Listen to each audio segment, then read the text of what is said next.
We are live. Welcome to the Digital Art Market Show, the Damn Show. I am Roger Dickerman, RD, here with a very special guest. Not the first time for this guest. I believe officially the second time is Mendezmendez. How are you, man? I'm pretty good. I think it's the third time, actually. 'Cause we Third did. time? Well, not third time as a feature guest. Okay.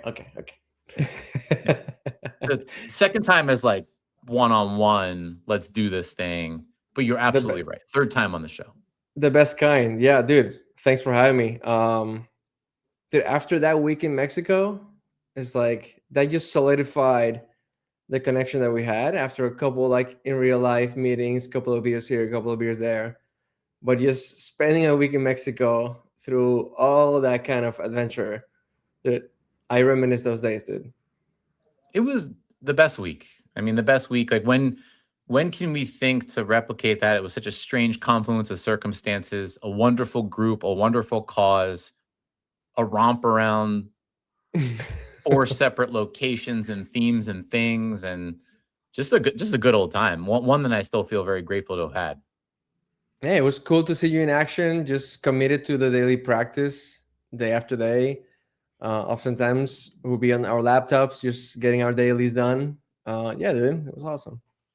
And of course, we're talking about Maya Spirits and Open Sea doing the thing down in Mexico with a bunch of incredible artists and people, yourself included, Andrea Ciampo, Adam Ilinich, and so many more. So many more. I don't want to leave anyone out and do the person by person list. But I think there's more to come. I think we can save some of that because I think we're not done with that topic. I think there's some art to come out the other side of that experience that still hasn't really seen the light of day. So I think we'll have some time to reminisce pretty hard on that. Definitely, yeah. I'm excited to see everyone's artwork. But yeah, that was awesome. So happy to share some time with you and just shoot the shit.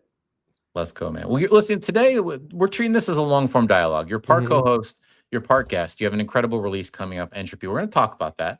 But we're Hmm. going to put that to the side as the show kicks off, as we welcome people in house. I see Deconstruct in the house, GM Fam, good start to the week. Agreed. Tinoch in the house, G Mendez. It's a good variant on GM. Let's go. So let's get the show shared out. Welcome, everybody. Of course, presented with 24 hours of art, powered by Gandhi. Mendez, let's go to that first. Chaz Gold, GM fam. Good to see you, Chaz. Um, let's go to that first. And let's use Gandhi first. I want to talk about a couple current events as we get folks comfortable today.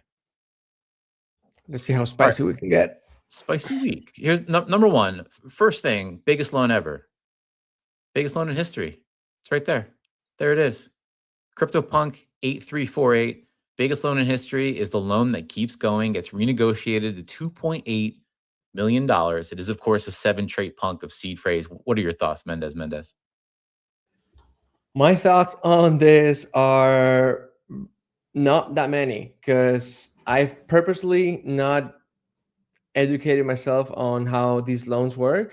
Um, I'm not sure I have the intellectual capacity to understand it. As you'll find out when I try to talk about entropy as a concept, it's been difficult. Like, so yeah, I know that it's been an active loan for quite a while because I remember when Seed Phrase did this, that was I want to say last year.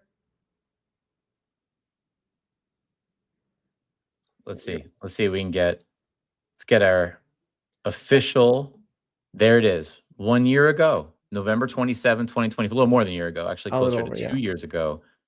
Initial loan 11/27/2024 at 2.75, and it's been renegotiated several times since. So please educate me. When a loan gets renegotiated, what needs to happen? I mean, first and foremost, mutual desire between borrower and lender to continue. Right? I think that's the main thing, right? So it's essentially looking at the terms together, paying down the interest. You are responsible for the interest of the term that you've served. You look at each other and say, do you want to continue? You want to continue if it makes sense for both parties. You agree on new terms. You might update the APR. You might extend it for 30 days. You might extend it for a year. It's kind of up to the two of you. But basically, it is paying down the interest that has been served, looking at the terms together, agreeing, and then in the sands of time move on. Interesting. Interesting. I have very little to add to It's it's this. it's a big event. It's a big event, and there it is. And of course, another fun one is an X Cup you want to won, Dissolution, sitting right there in the second largest 4 days ago at 350K principal. Okay, let's get to the event of the week, the event of certainly the past 24 to 48 hours. And there it is. Genesis by Visualized Value. Of course, that's Jack Butcher selling to Winter for 5 ETH. Now, I want to start with what I feel is the story here, and then there are other stories out there.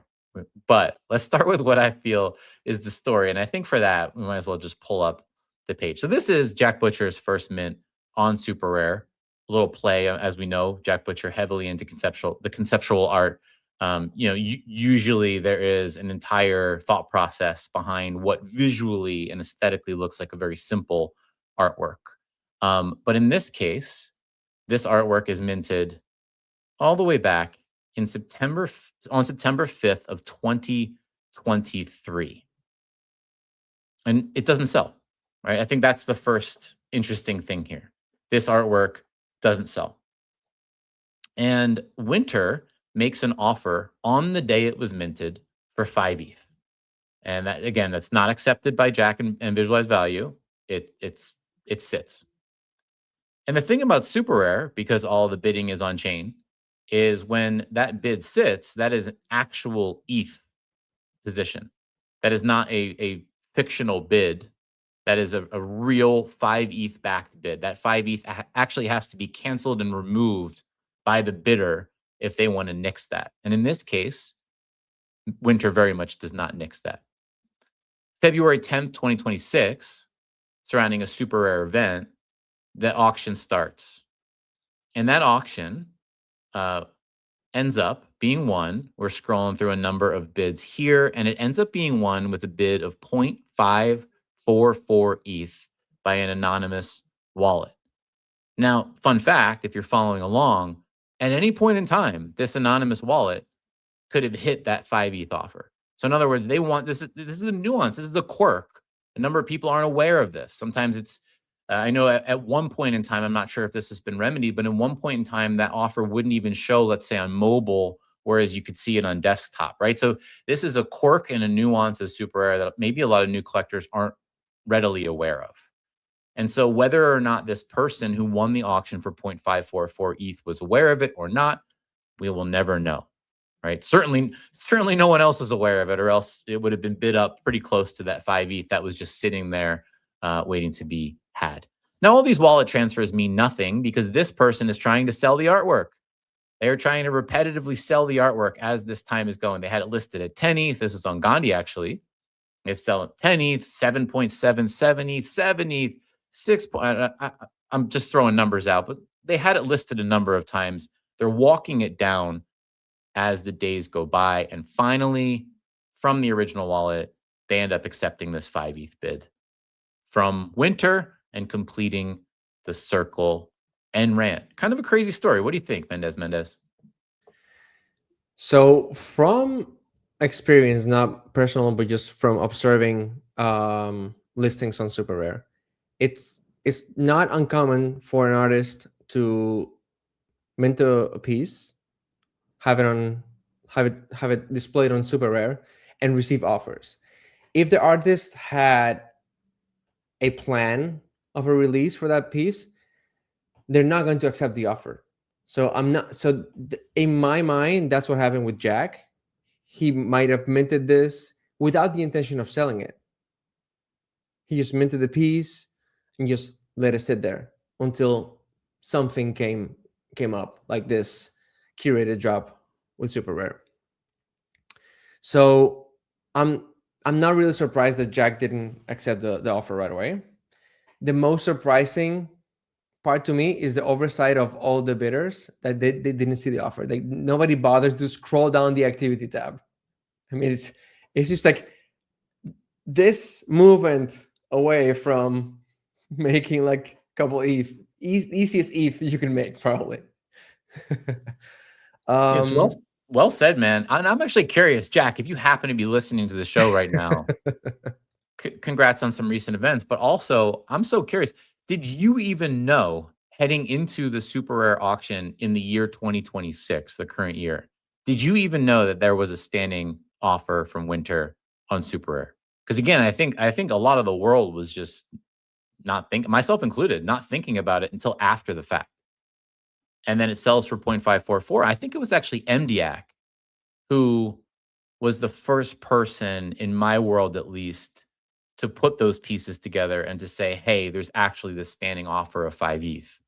I'm aware of the super rare quirk, but even someone who's aware of it raising my hand, I was not aware of it in this case until after the auction closed at 0.54. Otherwise, I would have been bidding. I would have been bidding for the piece if I was aware, as would many other people. So, listen, this has now become famous. This is now, people are all over. People are calling it anything from money laundering to, conceptual art to everything in between. There's a Beeple every day about it now. There's a current, and we give a shout out to Jack and Jaleel and YGG and their network.art. Happy to shout them out here. Let's go. There it is on screen. And there's this hallucination because there's a trend on Twitter that talked about Jack Butcher's traffic cone selling for 5 ETH after a 3-year wait. I was shocked and amazed in the best of ways at how wrong one aggregated trend can be in a sentence. But now we have traffic cone and it's That's live. hilarious. I hope 2032 I August. hope that the proceeds go to Hayden, Yeah, because the traffic cone is a mix-up with Hayden's physical stained glass traffic cone that he has listed for 5 ETH. That's where Grok mixed the two events. let's give Hayden So a shout. I hope that there's some further um what's that word, cross pollination, is that the word Cross I'm looking for? pollination. There you go. I'm adding syllables here. Look at that. There it is. The great Hayden Clay. Yes, he's, in my opinion, one of the best like modern surrealists working in 3D. I love his work. Always so conceptual, always on point. Could not agree more. Had the honor of curating that man into Lucidia. Shout out Fuckrender years ago. And he's gone on to continue to release stunning series. I know it done some things with Transient Labs. Suburb series speaks for itself. Anyway, there we go. Hayden Clay, let's go. So a couple shouts. We started with the news event of course, this sale for 5 ETH. Talked a bit about the backstory and the super rare quirk that led to it. Talked about the trend, the mix-up, and hallucination, live now on network.art. And then, of course, made it right here. Some amazing art, the art of Hayden Clay. Yes, but there's another layer to the story, right? What's the layer? Well, people are angry. Yeah. People are angry at everything. People are angry at the fact that this is not supposed to be art, that this should not have been sold for 5 ETH. People seem to be confusing a lot of things. There's questions about why is this worth 5 ETH? Well, like we were speaking a little bit before the show. It's like there's stages in the career of an artist. When you're starting out and nobody knows you, people buy your art because they like the art. They don't know who you are. They buy a piece of art, a painting, a sculpture, a pixelated loop. Doesn't matter. They buy what they like. If a lot of that keeps happening, you start to build up this reputation online, and then people start buying a combination of the art and the artist. There's weight to the name of the artist. If that keeps happening, there's a level the name of an artist can reach where the more the value of the name, the less the actual artwork matters. I'm not saying this is a good thing. I'm just saying it is what it is. Like the example that we were talking earlier is that if someone finds a napkin with a smiley face and the signature of Picasso, that could probably sell for 6 figures. But if that same napkin had someone else's signature, it would be discarded. So what does that tell you? Like, it tells you that the reputation of the artist carries a lot of weight and a lot of value. And so, like, if you want to take some takeaway from this, is that, like, yes, you should work on your craft, but at some point you also need to work on your reputation. And that's where I get into, well, everyone's entitled to their opinion, but you should probably curate what you share online, because when you criticize something like this, you're not only criticizing the sell, you're criticizing the artist by, as a side effect. You're also criticizing the collector.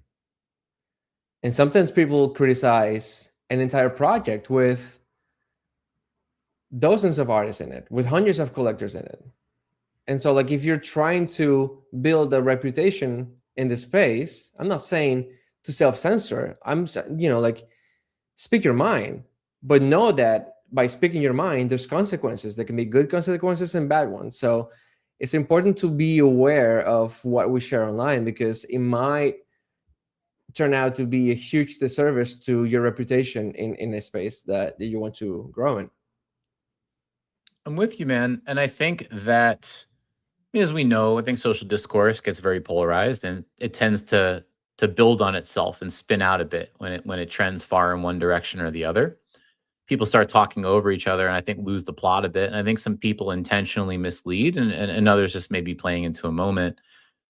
Taking it all the way back to core fundamentals, provenance has value.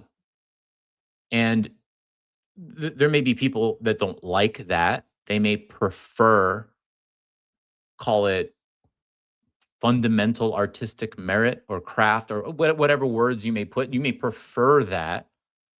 Provenance has value and context has value. And I think Jack is one of the best. Jack, to your point that you made right off, he's established a provenance of many years. Now, I'm fond of saying, I think Jack Butcher and Raoul Powell were two, maybe the only two. No, Beeple as well. So that's three people that I was aware of before coming into the space in 2020. Jack with Visualized Value was, you know, teaching people, had a big following, you know, existing on merit, and then came into the space as an artist. A little bit after I became aware of the acronym NFT and what all of this was around here, the tokenized digital art market, as it were. So his provenance has been cooking for a minute now, and he has a big following, and he's earned every bit of it. And him, like you said, drawing a smiley face on chain has value simply because it is coming from his hand or his keyboard or his mind. And that is part of the space. Provenance matters, period. And Yeah, context matters, right? 100%. Context, story, the why. And I think we can look back. This piece was minted in 2023. It was a different space at that time. Different things were going on. I think there were different sets of value being ascribed to different things. And Jack was telling a story at that time about his own provenance on the platform of Super Rare. And he had a whole, kind of write up about the thesis of this piece and the whys and the whens and the whats that he wrote, and resurfaced as this was going to auction in 2026. And so in 2023, that mattered to the tune of a 5 ETH offer from Winter that was not accepted by Jack, right? So there was this mashup of value ascribed to the provenance of Jack and the contextualization and storytelling that he put around putting this artwork on Super Rare at that time. And I think some people just either choose not to see it, or it feels like low-hanging fruit virality to kick up a fuss and to talk about frustration, which is a very real thing and a lot of people feel right now. Anyway, bit of a ramble. No, that's the key word. I think a lot of these criticisms to the space to collectors, to art that's not supposed to be sold at any given uh, price. They come from a place of frustration, and I get it. Like, we've all been frustrated when you're putting in hours and hours on end on your artwork, and it doesn't sell, and you see, like a literally just two words on a black screen sell for, what is it, $10,000. It's completely normal to feel frustrated and angry because you're putting in the work. Like I completely like empathize with the feeling, but the way in which we express frustration, that's what I think. It's a touchy thing to do. I don't know. In an ideal world, the works that sell for the most price, the most are the ones that contain the most amount of effort. Like, a good example would be Sam Spratt, right? You have this massive painting with insane detail and this incredible mechanic, and it sells for, what, I think it was 1 million, 1 point something. Nobody complained about that because every single artist could tell that there's like so much effort there, so much thought, so much energy behind it. It felt right. And then, I mean, this is like Jack's piece is nothing compared to Pac, for example, right? Pac was the etymon of like epitome of seemingly simple artwork selling for ungodly amounts of money, and many people were angry then. But the ideal of what the space should be in people's mind often doesn't reflect what the space actually is. It's like people want fairness, but the world or life isn't fair. And so I just think people, if you're looking to have a career in the digital art market, and in this community, I think you should be thoughtful of who you criticize, because you don't want to burn any bridges. But again, I'm not saying you should self-censor. Everyone should be able to speak their minds. Just be mindful that there are consequences. Yeah, and I would say one of the most fun thought experiments that doesn't have an answer, and that's what makes it so fun, and it evolves over time, and it evolves as consensus evolves, and it evolves as people evolve, is what is value? What is value? And funny enough, Jack's brand is called Visualize Value, right? That's a tie, and it makes sense. It is a play on that. And you mentioned Pac, right? Not certainly not around, not with us right now, but one of those who was poking at this in much earlier years of art on blockchain. What is value?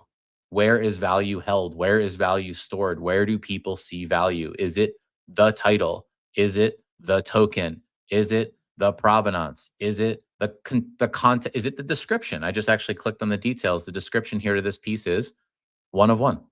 As simple as that, right? What is value? Is it the Spratian, complex and detailed digital painting? Is it all of the above?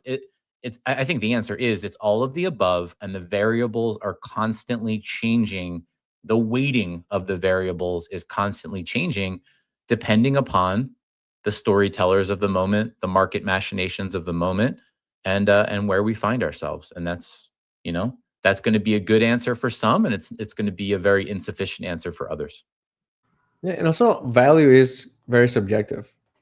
Some people value a handbag, and some other people that have the money to buy the handbag couldn't care less about the handbag. So it's extremely subjective.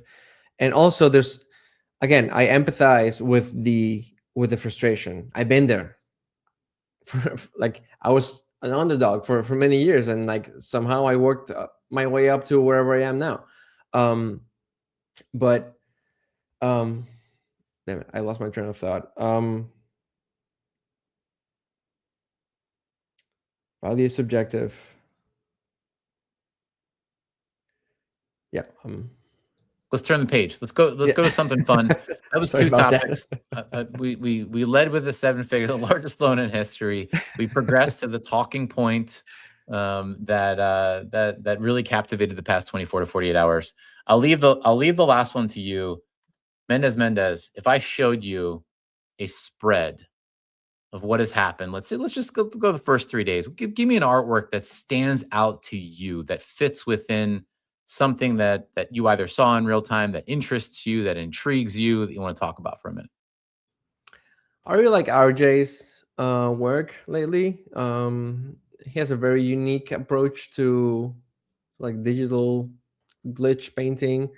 I'm always a fan of zooming into artworks and not being able to decode the technique behind it.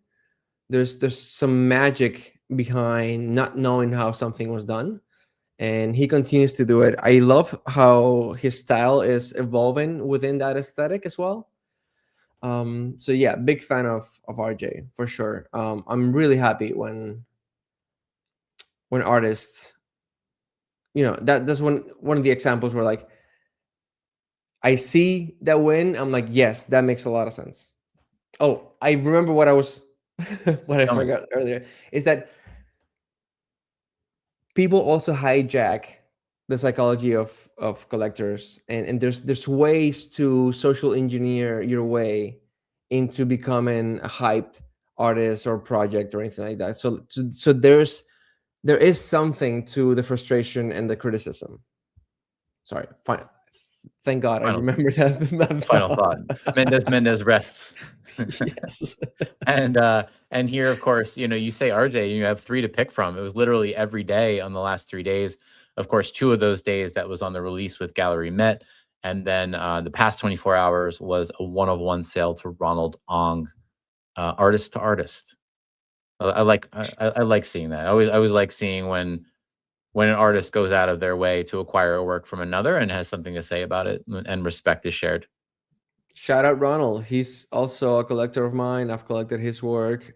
Actually, Ronald and myself, we there's a huge overlap with the use of clouds. We've talked about doing a collaboration in the past.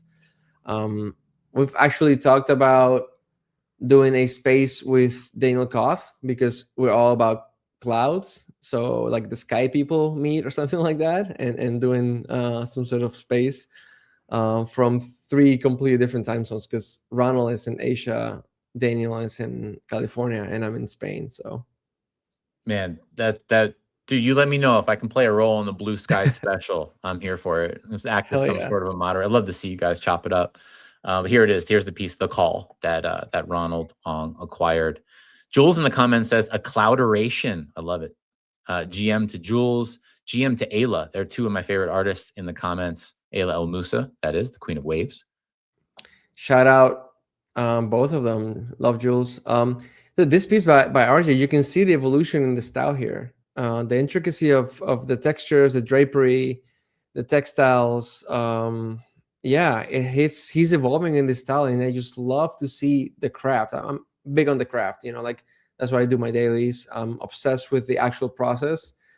My favorite feeling is just being deep into the process, so just knowing that I'm like in the midst of the creative process, so I can feel that passion in his work, which is actually kind of rare, that I feel that about someone's work. And there you have it. Mendez, I think it's high time. That was your co-host role of the day, going through a couple of the current events, things that caught your eye, well, things that caught the world's eye, and then of course this that caught your eye. Let's go to you. I think it's important. We need to spend some time on this. You've been doing things, you've been places since you last appeared on this show, and we went deep on your practice. It's been some time. What have you been working on? And I'm gonna take the screen share off. I want to hear your voice talk about it for a minute, and then of course we have some things to share visually as well. Yeah. What have you been up to? Sure. I don't love to talk about myself, so this is the part that like my heart starts racing a little bit. I rather just comment and observe and talk about other things, concepts, ideas. But as you know, I've been doing this daily practice. We started actually, I think, 1 month apart back in 2003. I think you were late 2002, something like that, or is it 2003 and 2004? Anyway, the point is that through the daily practice, the my perception of the creative process has completely changed, and through I've gone through styles. That's how I'm discovering new ways of working. Like through the daily practice, because you can only do the same thing so much until you're like, I'm fucking sick of these clouds. Like at some point, I need to do something else. And so one concept, one idea that I've been noticing in my practice is the discovery of motifs and the use of these motifs in as a vehicle to illustrate or express human emotions by the personification of these motifs. So I think it was about 3 months ago, maybe 4 months ago, I was at the gym. For some reason, the idea popped into my mind, the liar liar pants on fire. That little, I love using idioms. I love like grabbing an idiom, like a I call them like old school memes. I love grabbing one of these like sayings or like uh little nuggets of expressions and illustrating them, right? Like what does that look like? And so I went back home after the gym, took a shower, whatever, like got into the studio, and I started playing with the element of fire. And I made the first piece and I was like, oh, this is really cool. Once I tap into a motif, I'm like, okay, let's see how much juice I can squeeze out of this thing. And I just, day after day, I just started like, and it all also like coincided with me playing with a different sky, a different ground, different aesthetic. All of a sudden, like a couple of weeks go by and I have a series at hand. And this is one of like dozens of series that I have developed in my daily practice that I've never, like, some of them will never get minted, although we can get into the main thing. That's a cool like side thing to talk about after this thing. So I was actually in Mexico while I was still working on that series. I think I posted one of the fire pieces while I was in Mexico. Come back home after Mexico. There's usually like a little like limbo of a few days after I'm done with a motif or a series where I'm like, I feel like I'm lost. But being in that state usually pushes me towards something different, and that can only be achieved through experimentation. So I remember thinking about the feeling of being numbness. You're somewhere but like you're not really there, or um yeah, just I'm blanking on the word.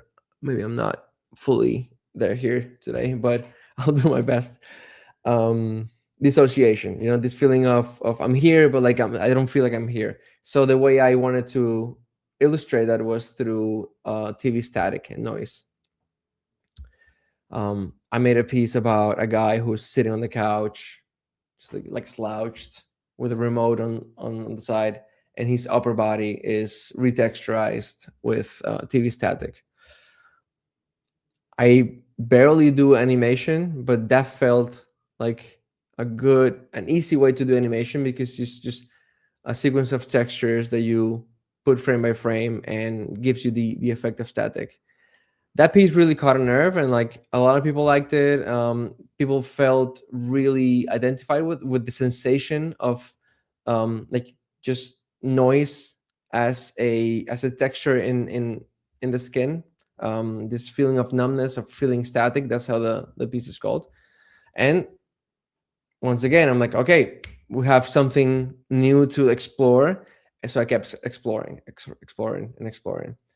Eventually I said, well, I'm sick of using the same noise texture that I found online. I want to create my own. So I vibe coded a little app to generate TV static. Did that for a couple of weeks. Sort of, I said, okay, I'm done with this. And in between, I had the idea of making a piece about the deja vu scene from The Matrix, where Neo sees the cat going up the stairs, and then he sees the cat again. And he says, "Oh, deja vu." And Trinity goes, "What did you say?" Right? It's like a deja vu is a glitch in the Matrix.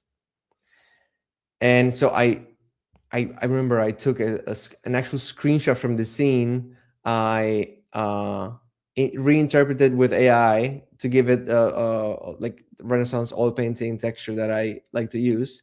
Upscaled it, and then I had to recompose the entire scene to like frame it into my 4x5 format. And then that was the first glitch piece. And then I was like, oh, there's something else here. And I was like, okay, now onto the glitch. So for the longest time, I've wanted to experiment with glitch, but I didn't like the tools that were available online. So I was like, oh, I already have this TV static tool that I vibe coded. Let me just add more elements to that. So the way I approach this application is as if it was a video synthesis. So everything is modular. I come from a little bit of a music production background, so I know a little bit about audio synthesis. So it's all about signal flow. Like it starts with a source, and then it goes through a chain of effects, and everything you can change by changing the order of the effects. It changes the output. So I treated the application like that, and added a bunch of effects of corrupting pixels, this and that, and that's how the glitch series came to be. I call the application corruption engine, and that's gonna be the name of that series. And so now I had these three series that I felt like were like, for at least in my practice, I was breaking new ground with them. For me, of course, this been glitch since for decades, but I was finally getting into a completely new, like, uncharted territory, which I love. I love the feeling of, oh, what the fuck am I doing here? Like, is this right? Is this wrong? Like, so it had been a while since I had released new work, and I would love to just make art and not sell it. I mean, everybody loves money. Sure, money's awesome, but I feel it's gonna sound really weird, but sometimes I feel weird about putting together drops and releasing, because all I want to do is make art. The selling part, the marketing part, it's very tedious. It's like it takes a lot of energy to put that together, and it's very vulnerable. You're like putting yourself out there, letting the market decide how much your work is worth. And so, but I said, like, also the best marketing, the best way to increase your reputation is also like by selling art. So you have to do it. You have to do it. So, but So before please. we get to the mechanics and to sort of the release side and how you decided to put that together, right? I want to go back. You started this by talking about your everyday practice, and then you you gave us a pretty unique look, right? It's a very fun journey from a concept that it began somewhere, it had influences, it changed shape, you built tools, you kept Mhm. going, you kept exploring. Do you feel that your everyday practice has allowed you to more fluidly sort of just open yourself up day to day to this path of exploration, and you take it as far as it goes, but you also readily pivot off of the stuff that's not working or needs to be left behind? Yeah, psychologically, it has done many different things. On one hand, you're almost forced to experiment. There's no other way of doing it. You have to experiment, otherwise you end up doing the exact same thing. And so through experimentation, you've discovered new things. I know it sounds kind of like woo woo or whatever, but I don't feel like I create anything. I just like channel ideas that exist. And so the more, it's also a numbers game. The more you do, the more you're going to discover. And a friend of mine and collector Sripto, he told me once, it's like the way he's perceiving my progression is like I'm speed running through my art career. And I mean, like I'm on daily 925 now. It's 925 artworks in less than 3 years. Sometimes an artist doesn't create that many artworks in their entire lifetime.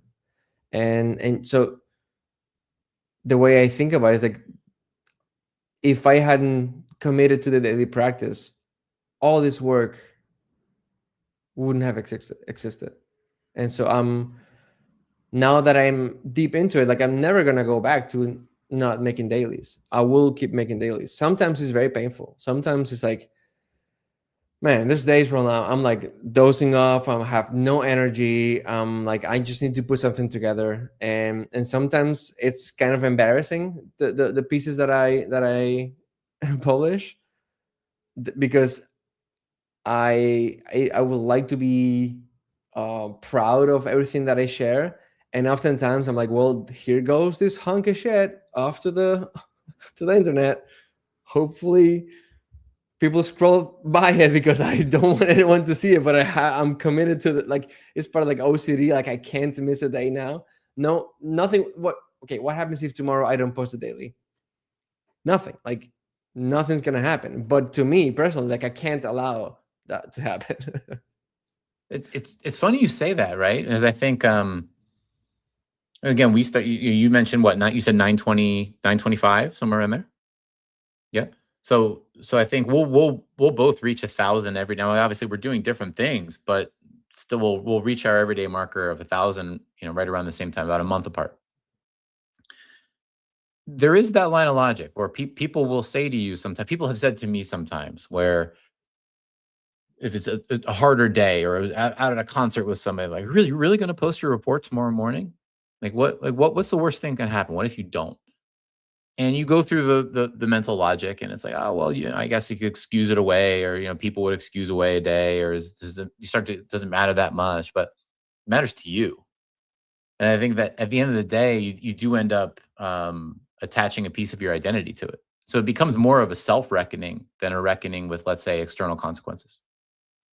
Yeah, you do it. I mean, it's a combination of things. I do it mainly for myself, but as up to a certain point, I also feel like I have a commitment with my collectors, with people who follow me, with life in general. I feel like I've committed myself to this practice, and I'll keep doing it. I do envision a future in which my dailies are not only digital pieces.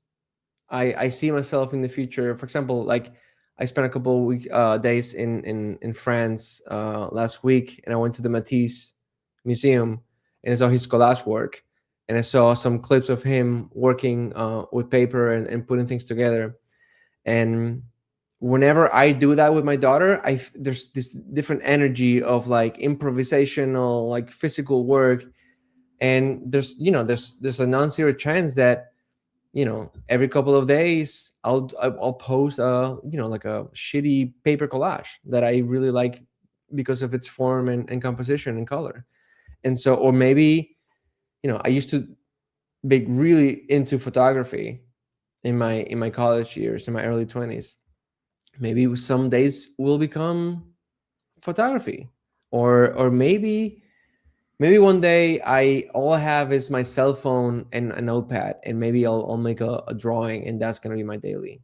The point is not to progress in this linear path of digital art. The point is create something every day, and by all means. And so um yeah, like I do wonder, like you put yourself in this situation, like what if you have an accident and I'm in a coma for 7 days, what happens there? Like god forbid, but there is, like, what if something happens to a family member and I have to travel, and like I don't have sometimes the energy or the time to do a daily. So maybe one day is going to be a black square, and that's the daily. Who It's cares? funny. It's funny you say that. I was going to say, what if one day it was a black square that just said every day on it, There you go. and There you you go. opened up your conceptual art phase.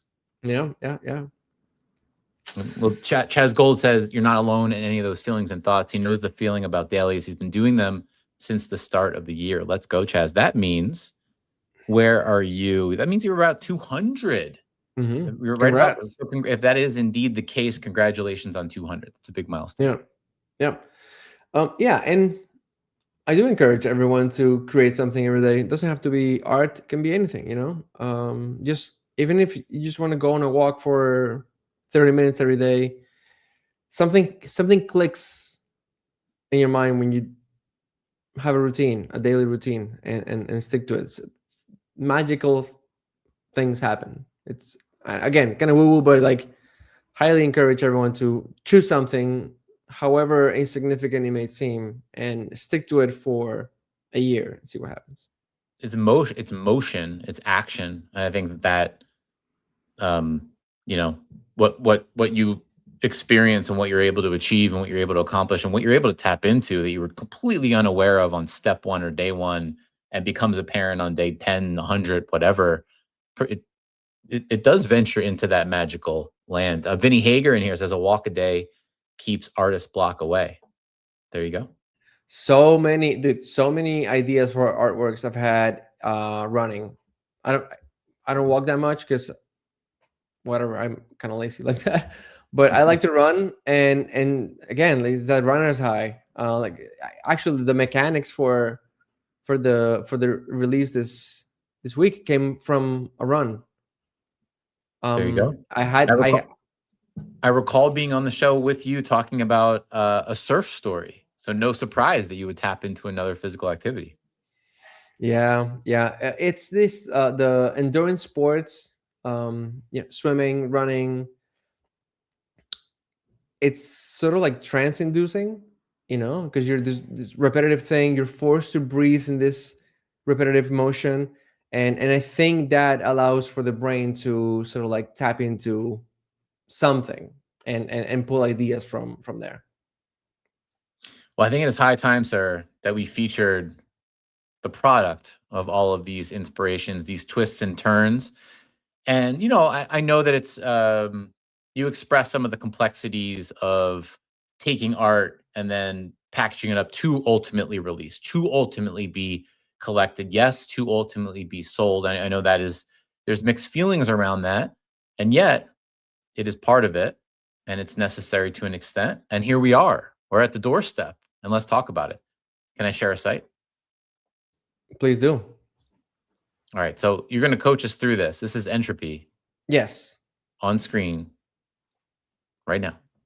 Right. So as I was saying before, I took my time to tell you a little bit about how each of these series came to be. And when I was preparing for a release, I was looking through my archive of dailies, and there was something from an intuition level that tied these three series together, but I still didn't know why. And that's a recurring theme in my work. It's like I don't know what the why oftentimes is not apparent. Most I only discover why I made a piece later on, or what the piece even means. Oftentimes I create a piece and it takes me like a month to realize, oh, that's what that piece means. Like people, I feel like some people, at least I used to think that the creative process was very linear. Like I sat down one day, I was like, okay, entropy.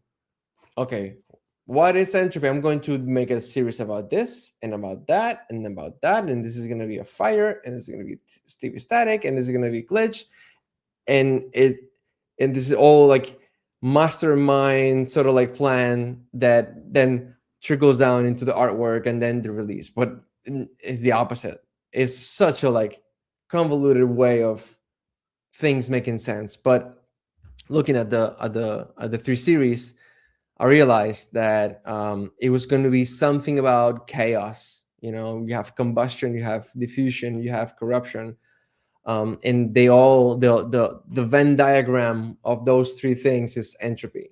And I had extremely superficial understanding of the word or the concept of entropy. Like whenever I used to think about entropy, I just always picture this part of, I don't even know where it was, but I remember seeing like a cigarette with smoke, and the narrator said like entropy is about the smoke coming out of the cigarette and never being able to come back and creating the cigarette again. And I was like, oh, that's a good idea. But in the process of putting the project together, I learned more about entropy, and I have to say, it kind of gave me a little bit of a existential crisis, like because entropy sort of measures the probability of the arrangement of individual parts inside our closed system. And if you think about that in the universe, it says that the probability is that it's always going to be more disorder. Like we're on our way for a complete mush of particles at the end of the universe, which is going to be high entropy. But it all started from low entropy. So the idea becomes, why is there order at all? Why are there these pockets of order? Why are there galaxies and planets and human beings and animals? I used to think that order and chaos were these natural forces that were kind of 50-50, and there's always like a balance of them. But that is not the case. That's why like my worldview sort of like shifted when I learned about entropy. The reality is that order is not very common, and it's on its way to extinction. That this order is what is the ultimate fate of everything and everyone. And in order to have order, that system needs to create a bunch of disorder elsewhere. And so that's what that concept is what brings these three series together. So what we didn't tell all the listeners is that you too will be leaving with an existential crisis after today's conversation. I So, usually, but you I did. well, Did you manage to put the pieces back together to make sense for you personally to a hopeful position where you can walk forward after this? to be honest with you, I'm coming out of this understanding more appreciative of life and like existence and being able to exist and to a certain degree, I'm like, well, there has to be like some sort of like divine intervention here that created the set of rules for life to exist, for order to exist. Otherwise, like why is it order and not just a mush of everything? Because the principle says that that's what will end up happening. The universe is billions and billions of years old, and we still have you know plants that follow the Fibonacci sequence instead of just like a mush of particles. Sinoc in the house, the legend Sinoc. Great to see you. There's a new theory where gravity comes from entropy. Okay, now we're getting somewhere. This is way above my pay grade. Like I had to like read and reread and reread. Like these concepts are not intuitive. Like it really broke my brain. But yeah, so in a way, like this is where what I'm saying, where like this divine intervention of like things happening, like the way I had structured the release was following past experiments in which I released multiple series at once through one connective thread.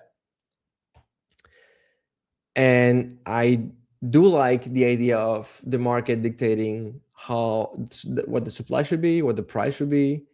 But I wanted to, play with all the tools that we have in Web3 and smart contracts. And I always thought that the reveal mechanic of a project was one of the most exciting parts of a project, right? Like you mint something, everyone gets the same token, and then a single reveal event sort of like dictates what people get.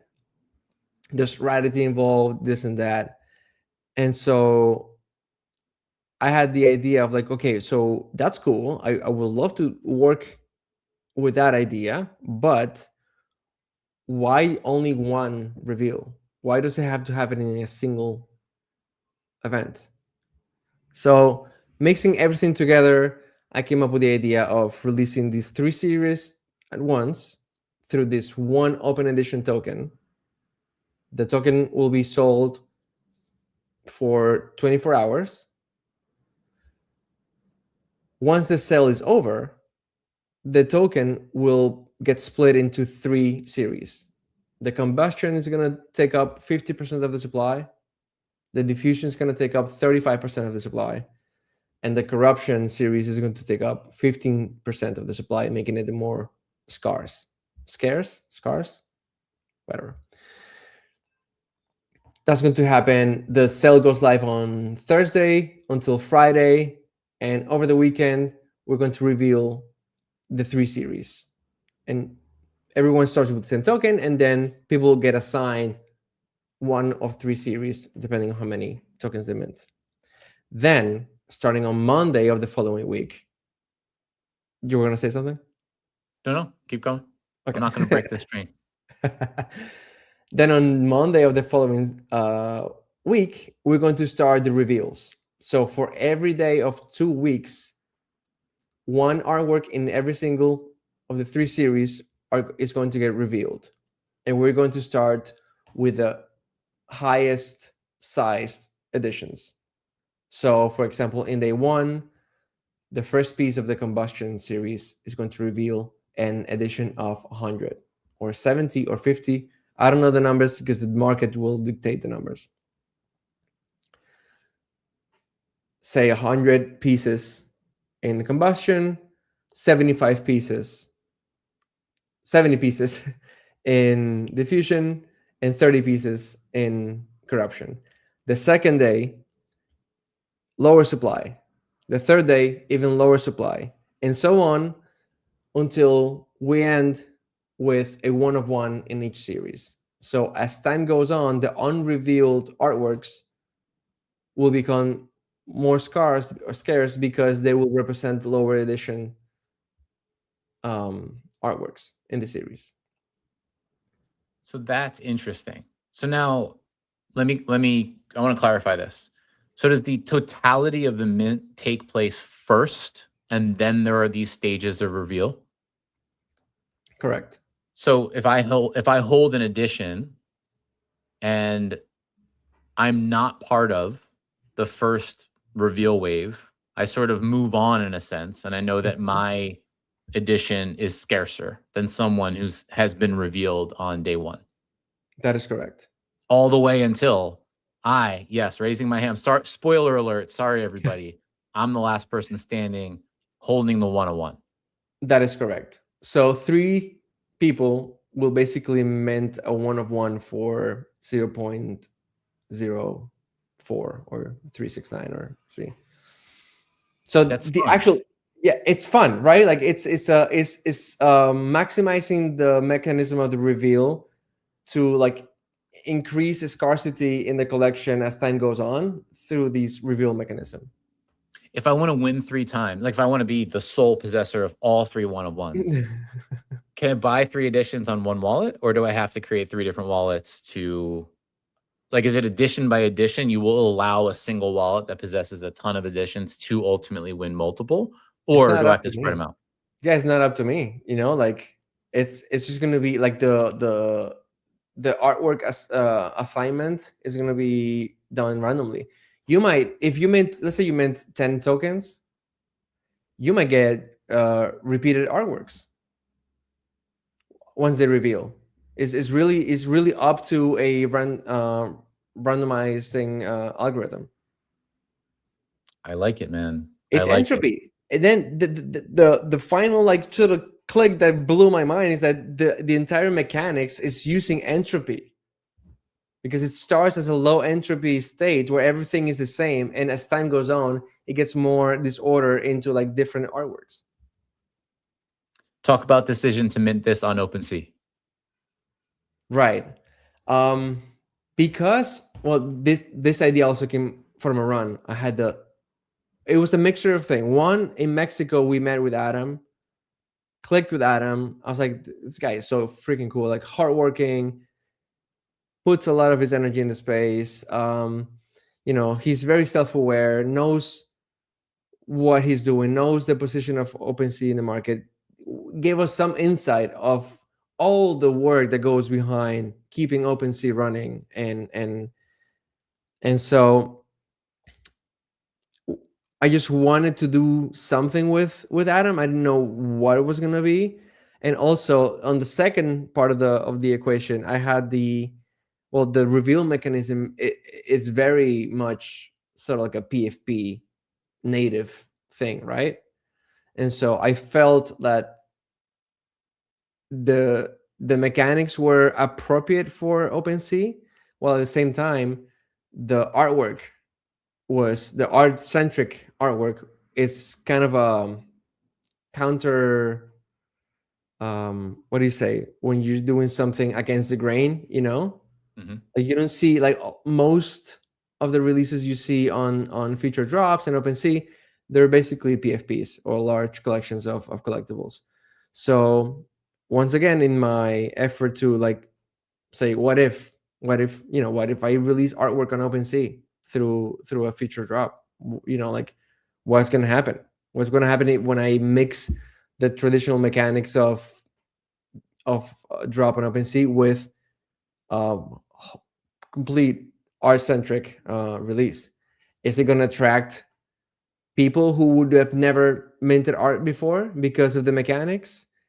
Is it like is it gonna push away art collectors because it's a drop on OpenSea? I don't know. Like that's part of the fun as well. Like the you just define the rules and put the artwork out and just let everyone do what they want. I think one of my favorite things, I think this goes back to fluidity of ideas too. You describing this progression of concept tied to your everyday process. But I see the same thing here with your expression of how something ultimately goes to market, whether it goes to market or not.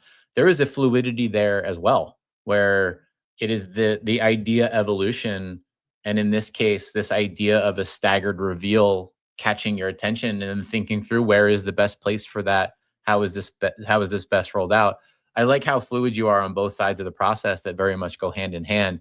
Also, Adam Ilinich, I hope your ears are burning and you heard all of that and you're listening in real time. I know you have some travel today, and a GM defungible as well. Well, yes. I think that the tools are there to be used, and I think that most of the drops that I like, there's innovation happening. Of course, you have Modest innovating quite a lot. You have Gabby Miller with his like packs. Um, I feel like there's something to be said about creating a minting experience, right? You had Die with 75 one of ones, all auctions at zero reserve, unheard of.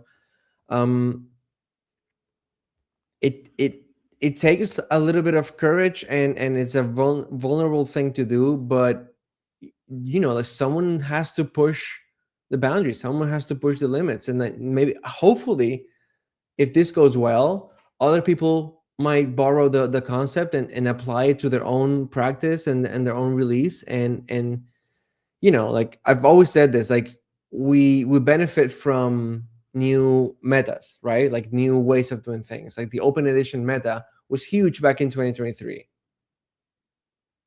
and it sort of like got played out, and people by the end of it, people like no more open editions. Open editions are evil. They're a waste of time. They water down the supply. But I'm like, I don't like to take these big things at face value and follow the rules. I'm like, well, no, like maybe there's a way of making an open edition that serves a purpose, and in this case, it was the perfect thing. Like it just clicked with the concept of entropy and like how to release a bunch of artworks of a series of three series at once. And this also, I'm not gonna deny the fact that there's an element of degeneracy in this, like there's a little bit of a like ripping a pack open and seeing what you get, or like gambling of, oh, maybe I'm gonna buy a couple of tokens in the hopes that I get a low edition or a one-on-one. All those things are true. um so yeah, again, I like to experiment with new mechanics, and Honestly, this is not even like a that advanced. We're just using the single like token URI update on the contract function and exploiting it as part of the narrative of the release. Do you know in advance which are the one of ones, or is that a decision you have yet to make? It's a great question. I have no idea what any other artworks are gonna be. I still have no idea. I have okay, that's not true. I have some idea. For example, there are there's an artwork for every series that touched a nerve and it got spread in the millions of views online. I have a tendency to make those the one of ones. But in terms of the editions, I still haven't sat down because also the release, the mechanics really work. I have so many. There's 45 artworks total. There's actually more, and I might make more in order to like reduce and curate the series. But the numbers work with a large supply. You know, if 100 artworks get minted, 100 tokens of the open edition get minted, I'm gonna have to release a very little amount of artworks because the numbers just don't add up. So this works really well from 1,000 mints upward. It works really well. But you know, in case that 300 get minted, I will just reduce the amount of artworks that get released, and that's it. So I have no idea.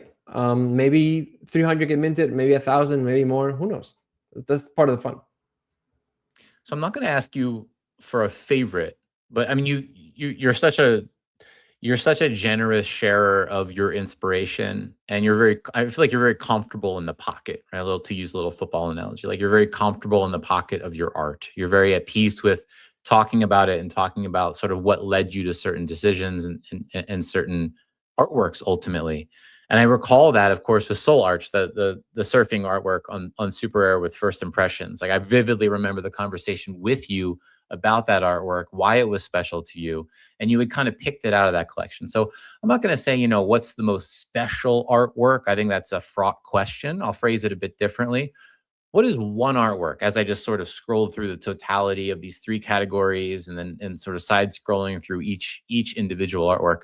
What's one artwork that, as I did that, caught your attention today that you might tell a story around, that you might tell us a bit about that specific artwork? Whether or not it becomes part of the collection, you still reserve the right to, of course, make all those decisions. But what one artwork catches your attention as I scroll today?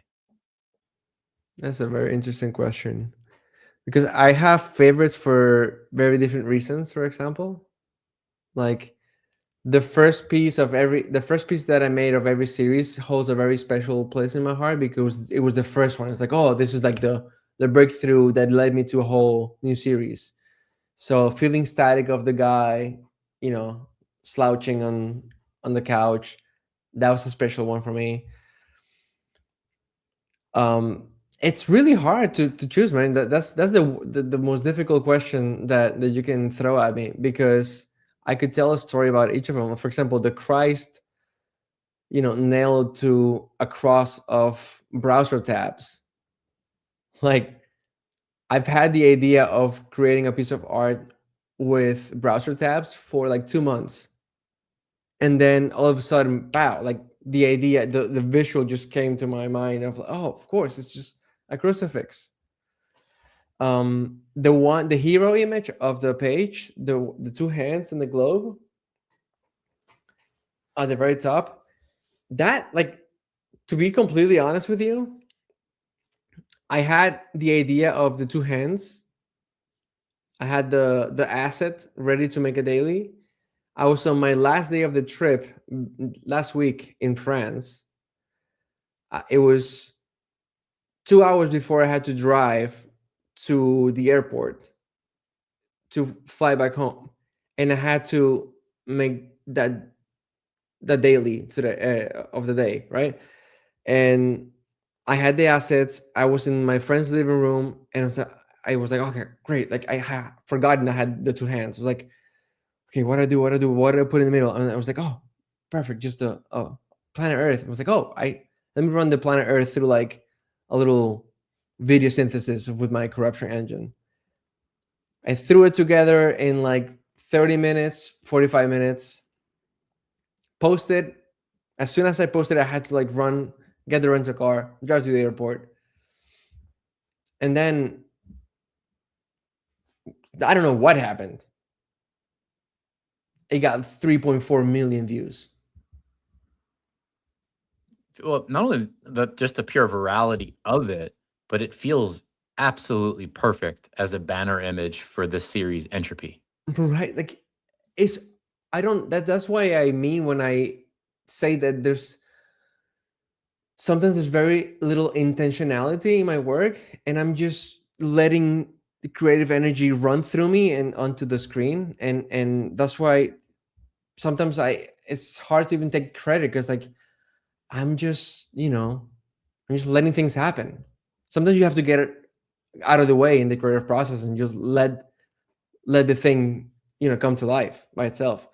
And it's very like unpredictable. Like I even had the suspicion that because I was in a different like time zone or like geolocation, that the algorithm did something like it when things like that happen, it often just throws a curveball at me of like what people like, what people don't like, what the piece is. Like I'm still coming to terms with what this piece is. Like then something occurred to me.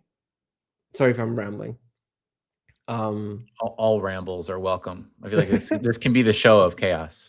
Yes, entropy show. So I heard a couple of weeks ago from an evolutionary psychologist that also consults to marketing firms that the shape of an eye draws attention from a instinctive level. So after I posted the piece, saw it a bunch of times, I had it full screen on my computer. After I came from the trip, I walked to the studio, and from afar, I was like, "Oh, that looks like an eye as well. Has the general shape of an eye." I was like, maybe that has something to do with the virality of the piece. But who knows? I don't know. Like I tried to like play again with the concept of the planet spinning and glitched out.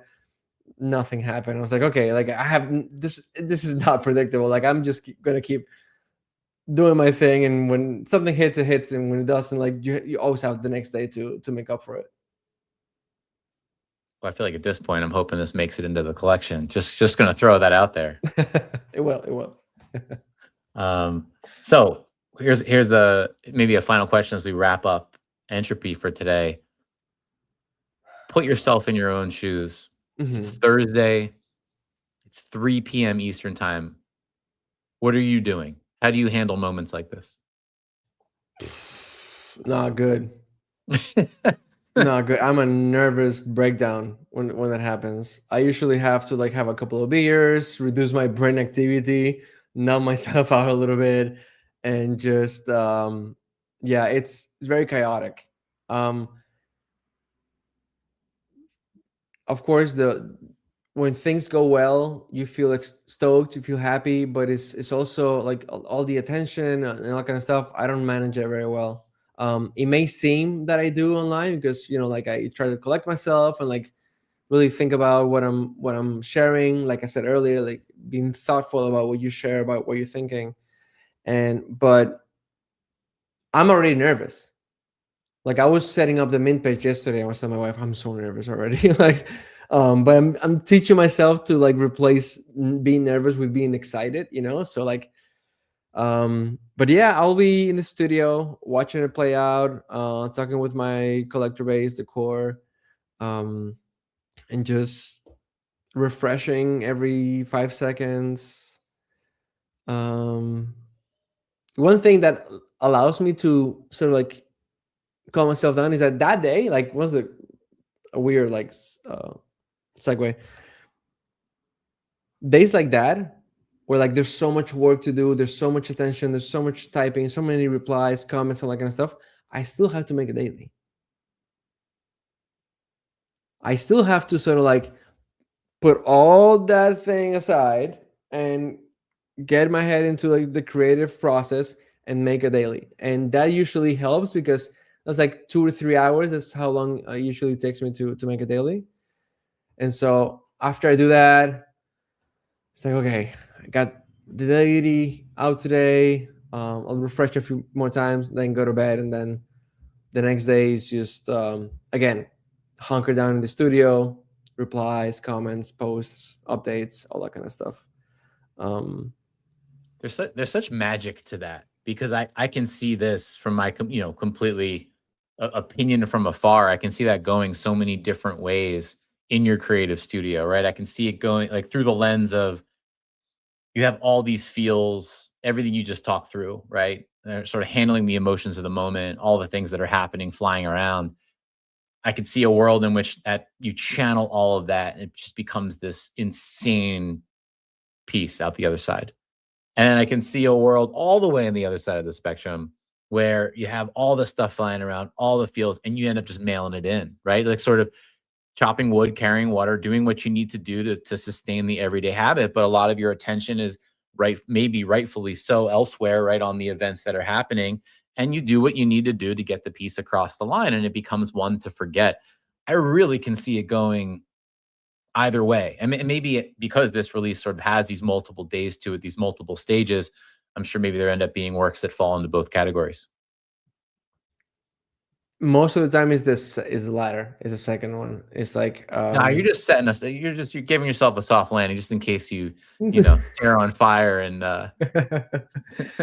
yeah, yeah, it's again, it's unpredictable. Like there's artworks in the series that I'm extremely proud of that nobody fucked with. And I'm like, y'all are wrong. This is awesome. You guys don't know what you like. Like this is sick. And then so what do you do? That's such a fascinating question because I think you're obviously you're aware being the fact that you're doing every day is and you're releasing them into the wild, right? Whether they've taken you a short amount of time, you release them and they go on to get 3.4 million views, or the other side, you're aware of that. But you also have what you just expressed, these times where you feel you're wrong, right? Maybe they're not doing numbers. They're not hitting a lot of people's eyeballs and computer screens and mobile phones, but you feel that you've created something special. What do you do with that? Do you do you still march that artwork forward? Do you sort of let it go to the sands of time? How do you balance other people's opinion versus what you know to be true? dude, I can't pay attention to it. I mean, I'm not gonna say it doesn't influence anything. Feels great, you know. Um, it usually influences what I meant sometimes. For example, there's a chance that the two hands with a globe ends up being the one of one because of there's, I guess you can call it like social media provenance, like that piece, like, or my piece balance. When that was my first piece that had some sort of like viral moment. I hate using the word viral, by the way. I think it's freaking cringe, but whatever. It's the only way I can express it. When that piece hit a nerve, that was the jump started the release of the present. I was like, okay, now I have attention. Let's do it now. Like I usually jump on these moments of attention to release the work. And like the piece before the hands with the globe, that also had like 1.4 million views. I had no idea what was going on. I thought I was getting botted from the release. I still don't know. Like makes no sense. But I can't allow the engagement to dictate what I do. You can't. That's it's called like audience capture. Once you start making art for your audience, you stop being true to your own artistic integrity. And it's like Rick Rubin says, if you make art for an audience, you're not making art, you're making a product. And I don't want to make a product. I mean, I am making a product, but that's a different story. Like this, I'm making a Photoshop plugin. That's a product, but my artwork is not a product. People buy it, people collect it because they resonate with it, or whatever. But I, yeah, I genuinely make the art that I want to see and that I want to put out in the world. If people like it, that's awesome. If they don't, kiss my ass. Like I don't care. You know? Quote, kiss my ass, Mendezmendez. Man, such a pleasure.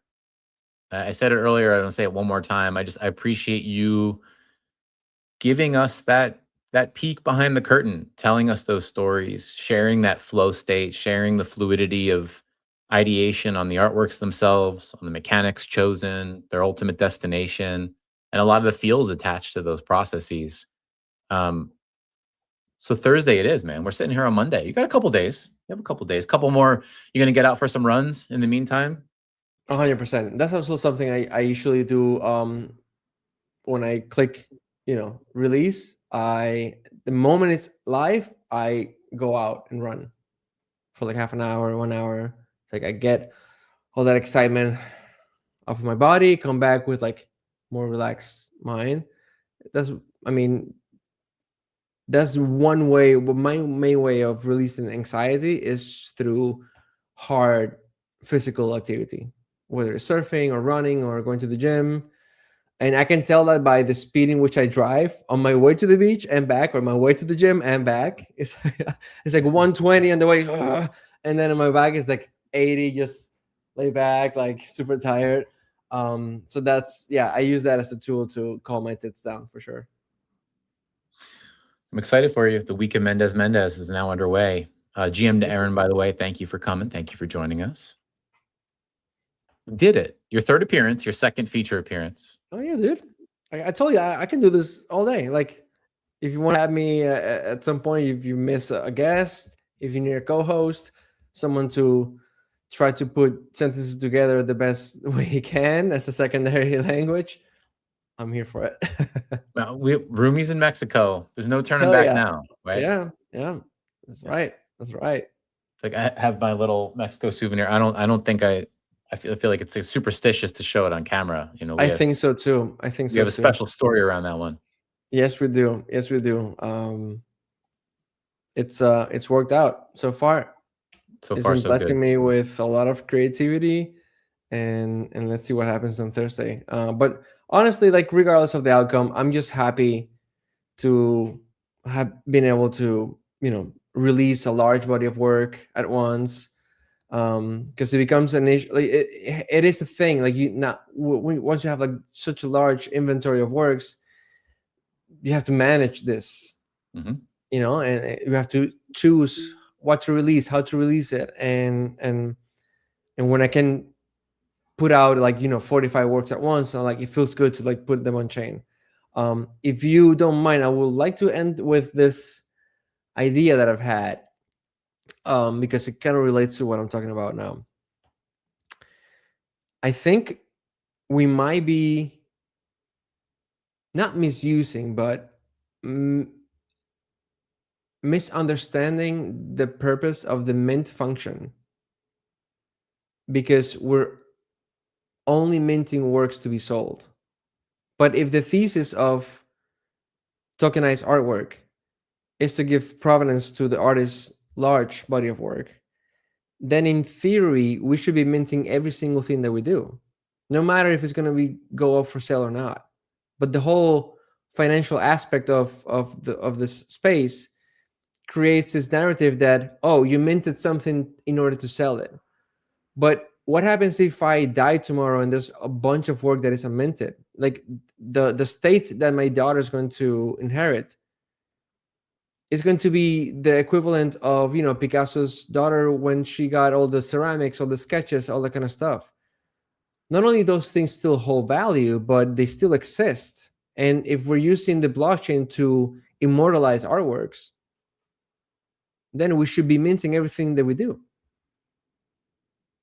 So I'm just gonna leave that open there. I don't have the right framework of what artists should be doing with their work, or what to mint or what not to mint. But I've been thinking about this quite a lot lately, that maybe at some point I'm just gonna mint everything. Just mint it all.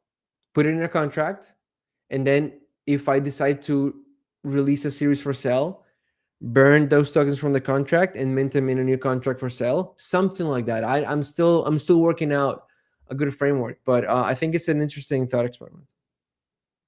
It's a fascinating experiment. I think there are some, there's some relevant thought processes, functionality explorations. Like one thing that comes to mind is Transient Lab story inscriptions. They had explored that functionality, poking at what you're arriving at, but there's some stories. And maybe hey, maybe this is an excuse to have Mendez back on the show. I think there's a lot of fruit here, maybe for another day, but it's a great thought. It's a great thought because in the physical art world, whether you're a sculptor, whether you're a painter, if you create that artwork on a canvas, you have the canvas. It exists. If you are a digital creator, hopefully you're maintaining your hard drives, but you are living in a world now where it's quite easy for that to fall away. Um, all sorts of discussions. There's, on the face of it, feels like an obvious yes, but obviously you get into the market side of it and some differentiation of, yeah, what works are for sale, what works aren't for sale. I think you talked about sort of burning from one contract, moving to another. I think that's fascinating. Well worth talking through on another day. But you've left us with a cliffhanger of a thought experiment. Yeah, excellent. Yeah, I don't have the solution, but it will be like a good panel discussion, having like 4 or 5 people chime in and hear their perspectives, maybe some collectors, patrons,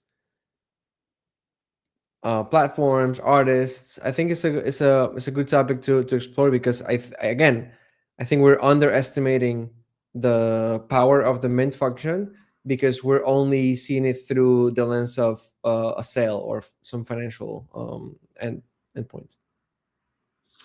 Well, my friend, you've given us a lot to think about. You've given us a lot to look at this week. I can't wait to see the decisions you make around the final pieces, the final well, I guess we're all going to make a collective decision around the final Yes, quantities, and yes. that decision will be made starting on Thursday on OpenSea.